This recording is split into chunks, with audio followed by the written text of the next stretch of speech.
Hello and welcome to NewsX. I'm Chetan Sharma.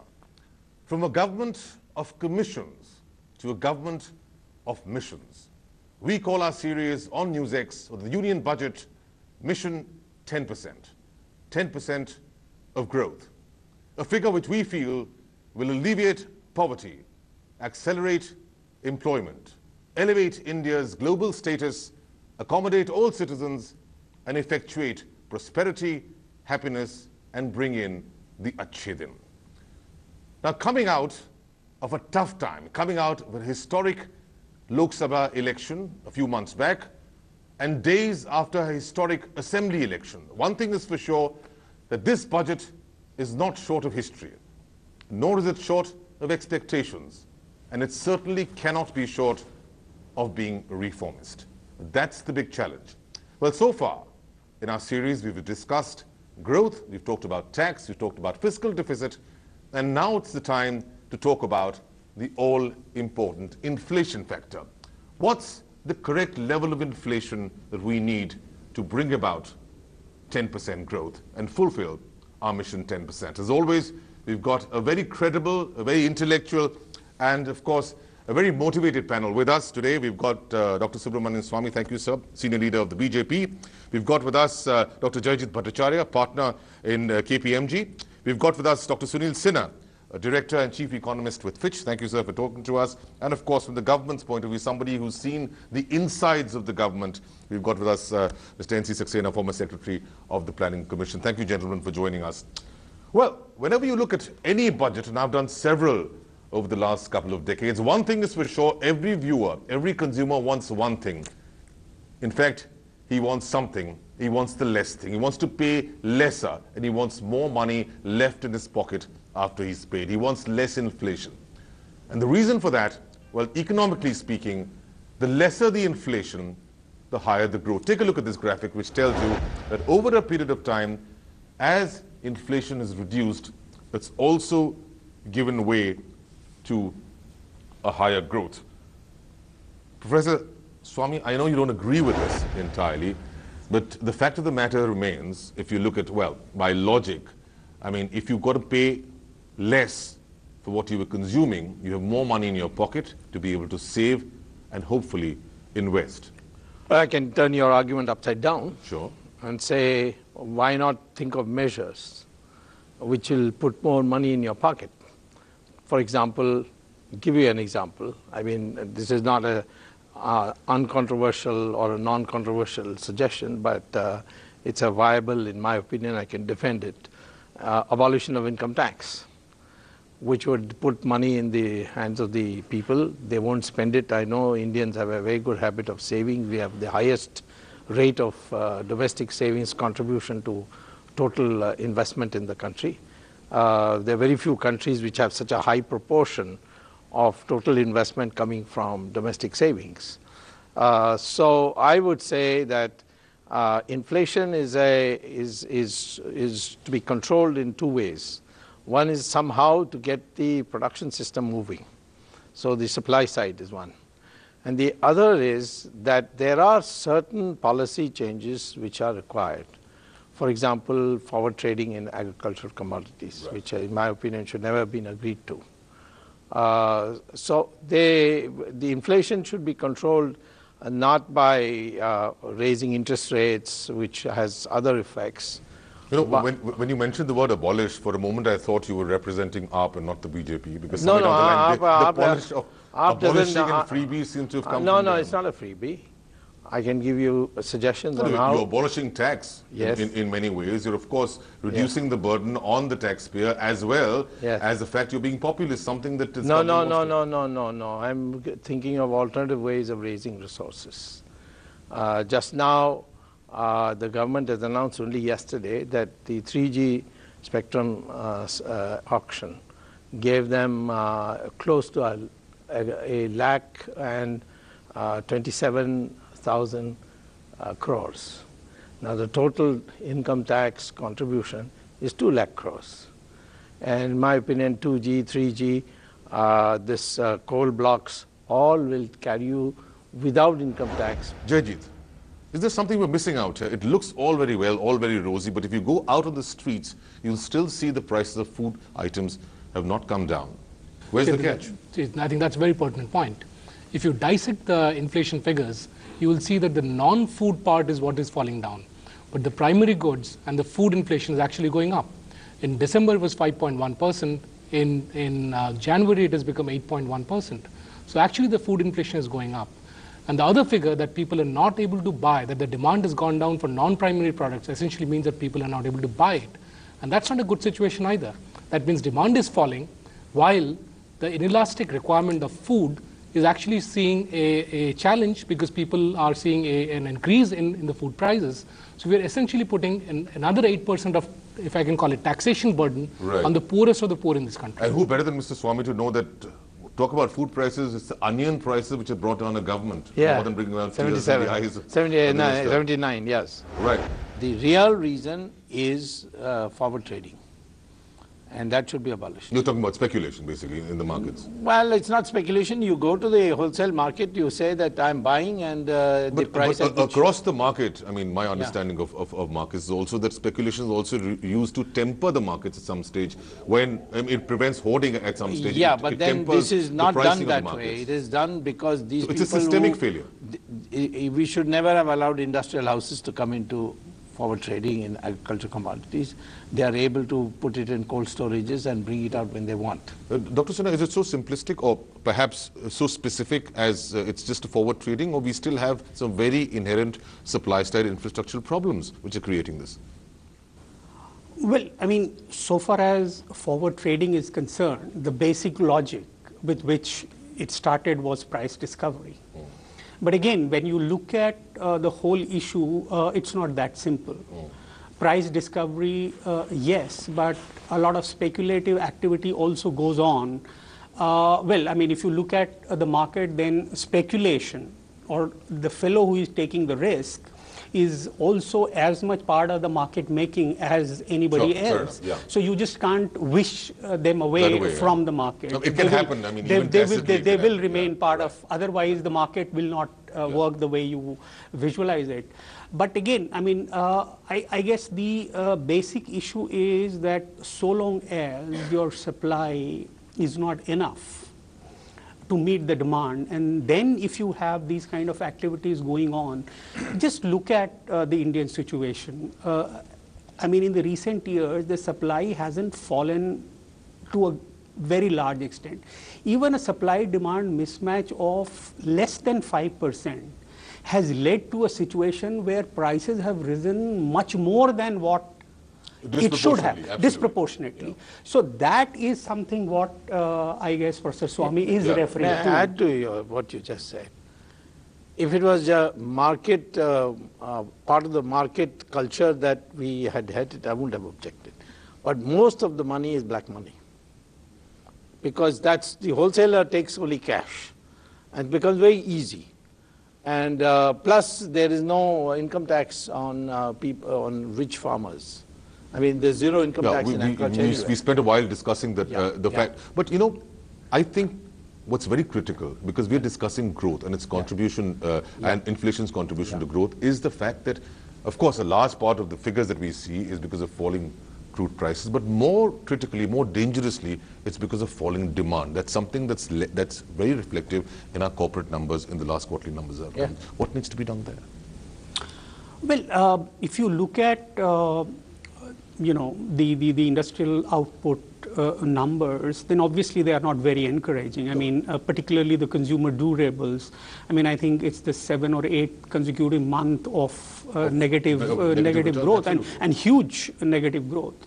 So to that extent, and that is also in a way, I mean, the positive side of it is that it is somewhat not allowing the pricing power to return. So to that extent, manufacturing inflation is down and low. So that is also contributing to the overall inflation coming down. But I guess, I mean, in the last couple of years, if you really look at what has driven the inflation, then there are two major components. One is the commodity prices, the other is the food prices. And the commodity prices are coming down, it's bringing it down. The decline in inflation that we are witnessing right now is mainly because of the fall in commodity prices, which is a global phenomena. It's not because of India. Exactly, not so much in the food inflation. Right. So that but the critical area we are an agricultural economy. So that is something which still needs to be addressed, and if we are not able to fix that sooner than later. That's where the supply side comes in, and that's where perhaps the inefficiencies in the system, Absolutely. productivity is highlighted. Yes, sir. Well, in fact, food inflation has been very high because in the last 20 years, we have been following policies which have led to very high increasing capital intensity in agriculture. So therefore, what has happened is rather than concentrate on technology, or in improving productivity in areas where we have surplus water like Eastern India, we are concentrating on giving more and more subsidies to farmers in Punjab, Haryana and Maharashtra and Tamil Nadu, where water supply is going down. So therefore, as groundwater goes down, you use more power, you give more subsidy, so the cost of production keeps on increasing. The answer is very simple: you concentrate on areas where you have plenty of water. You concentrate on using pedal pumps, which don't require any. And let me also complete here. See, so therefore, what it will require is a shift in policy. And present government has taken two very good policies. One is that they have decided not to give very high increase in minimum support price, and the other is to reduce levy. But it has a negative impact. Because what is happening today is because FCI does not buy paddy from Bihar, so Bihar farmer today is getting only 7 to 8 rupees per kilo. A farmer in Punjab gets 20 rupees. So farmer who is using capital to produce goods is being rewarded. And a farmer who is using labor is being punished. So there is an anomaly out there. What can we expect, Professor Swami, in this budget, particularly because he said. I think the point he was trying to make is that India still has that can be a Sone ki Chidiya of the past. It's got enough resources. It just needs to be mobilized and utilized better. And the government can play a very critical role, and so can this budget. No, I agree with that sentiment because I was part of the reform. I was a minister in 1991. Then with Narasimha Rao, also I held a minister rank position. And in fact, when I was minister, Manmohan Singh was my economic advisor, and Montek Singh was my commerce secretary. The issue is that there are certain conventional wisdoms. Like that time we said the Hindu rate of growth is 3.5% per year. Narasimha Rao showed in 5 years that it can be 8%. And something which you could never imagine. So the kinds of what Dr. Saxena just now said, we need to think afresh. I don't know whether it should be shifting the focus to water surplus areas or create a water grid. No, I'm just saying, talking about better utilization of resources, it's just an example. The issue is this, you see, in agriculture if you take, the WTO says that we are one of the few countries which actually have negative subsidies on international price basis. We are a country which has 12 months of the year capacity to do agriculture, yet 25% of the land grows, only 25% of the land grows more than one crop, when we can grow 3 crops. The ICAR experimental plots give you 6 times what is the average yield per acre in the rest of, and in the commercial areas of agriculture. So the potential is enormous. And how to, therefore, you need not have it this year. You can think of a 2-year, 3-year span and convert this agriculture into a globalized agriculture. Now, shifting to agriculture, of course, that's a very important component of the growth factor, but it's also just about a 20th of our growth. And a lot of it, I mean, rather 20%, it's about a fifth. And a larger portion comes from industry. And that's perhaps a very critical area to generate employment and reduce these inefficiencies which are there on the supply side. We have a Make in India campaign. How hopeful are you of that? I think the way it will get panned out depends on how easy it is to do business. And I think very, very serious efforts are being taken up by this government to make sure that it becomes easier and easier to do business. Having said that, what's critical about Make in India is that if we don't make in India and we start importing things, it's not that there's going to be a very severe economic implication. But the I'm implication, just sorry, we've got to be, it has to be made competitive in India. It cannot last without.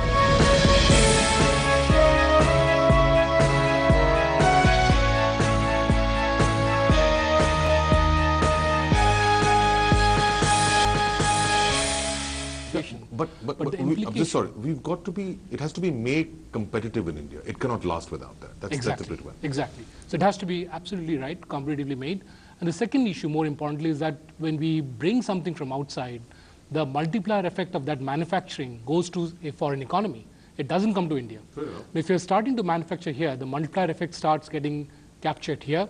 It starts to generate jobs, which then allows the inflation to start coming down, because you can then have a far larger set of economic activity going on. Let me go back to that, the point, sorry.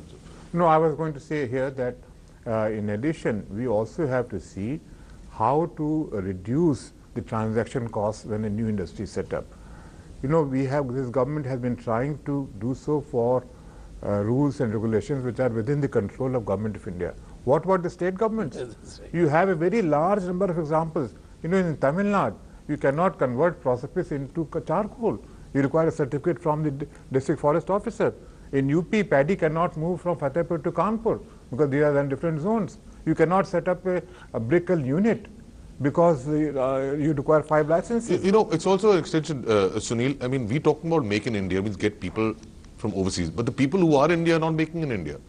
And they themselves are facing so many problems. So it's very easy to get, to try and approach people. Plus convince the people out here. The money lies here first. That's where the problem is that, you see, the first generation of reforms could be done with a stroke of a pen.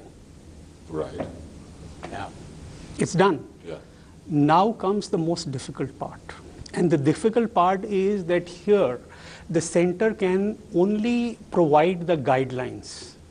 The implementation will have to happen at the state level. No, but why can't you have an enforcement policy? It's that simple. You see, because it's a democratic setup. You incentivize. Yeah, exactly. So you have to incentivize it. You have to create the framework where incentivization works in a way that the states who take necessary measures for reform and create condition for doing business much easier will be rewarded, and the ones who are not doing, in any case, growth will not happen there. So that's, in any case, is a penalty for them. But there has to be something more done at that level. Unless and until, so it's a kind of a, two things simultaneously have to happen. You have to coax them also, you have to incentivize them also. Let me say that, add to this. You see, this Make in India, I would say the best example of it having been implemented is China. What they did was they persuaded the East Asian countries that you give us our semi-processed goods and we'll add value to it and export. Now the labor in the value-added stage was dirt cheap as far as China was concerned. So it made sense for the East Asians. Take, for instance, Lenovo. Right. Only the circuits came from Taiwan. And the glass case, the keys, everything was done in China. Right. And they put a stamp made in China. Even the CKD model was somewhere. Absolutely. The question is, China's local manufacturing ability is very poor. Right. But its ability to, get these semi-processed goods from East Asia. By manipulating currency? Of course, naturally, many other things. The Chinese are very good at managing these prices in that way. But they were able to earn a huge surplus in its trade with Europe and America. And they had a deficit of trade with East Asia. Right. Now, you ask the East Asians, why don't you come via India? They say the same thing that has been pointed out, that your infrastructure and your hassles are so terrible. So it all boils down to infrastructure and let me just add to what Chetan, what Professor Swami was saying. Yeah. I think about 2 years ago, I looked at ease of doing business parameters of World Bank, and I was astonished that the parameters, for China are much more onerous than in India. But the problem in India is mostly encountered at the state level, not at the national level. And it's multiple levels. Yeah, at the multiple I'll levels. pull up a But in graphic case right of now. China, It's one. It's one. Yeah, but having said that, I'll just put up a graphic right now, which will come on the screen, which says that how your business confidence is still growing. The ease of the business may still be having problems, but the business confidence is growing. So there's a huge opportunity. Look, we're running out of time. I'm going to ask you one simple question as to what is the ideal inflation to achieve a mission 10% growth? I don't think there's any target for inflation. It's a question of your growth outlook. All right, so you're saying inflation right now is not relevant as far as... It is not relevant in economic planning. All right, what is the one measure that you think they really want to see in this budget coming out of Mr. G? I would like him to abolish income tax. Abolish income tax. What about you, Jaijit? So I believe inflation above 6 to 7% hurts the poor. It's basically a tax on the poorest of the poor get hit. What is the figure that you want of inflation? 6 to 7%, 6 to not 7%, more than that. all right. Because what will happen is the moment the figure goes above that, demand will start collapsing at the bottom of the pyramid. Yeah, so you need 6 to 7% inflation. What about you, sir? say for example, economy is growing at around 8%. Then obviously it's a tolerable. It's actually about 6%. Let's remove the data manipulation. We don't want that. I mean, Last year and past year. Exactly. Anyway, let's take it at the face value. Then obviously the inflation around 4%, 4.5% is Well, in what. fact, food inflation should not be more than 4%, and for that you need to concentrate on small and marginal farmers in backward regions where water is surplus, or in central India where land is surplus. All right, so there you've heard it. What you need is about an inflation right now of 4 to 5%, maybe even 6%, as long as the growth continues to take off. Better utilization of resources, remove those bottlenecks in terms of supply side, look at the food items and see how you've got to control issues there. And as Professor Swami, always the populist says, and something which I'd love to hear, and that is abolish income tax. Thanks so much for joining us in our series. We'll come back tomorrow with a look at the future with some students. Good night.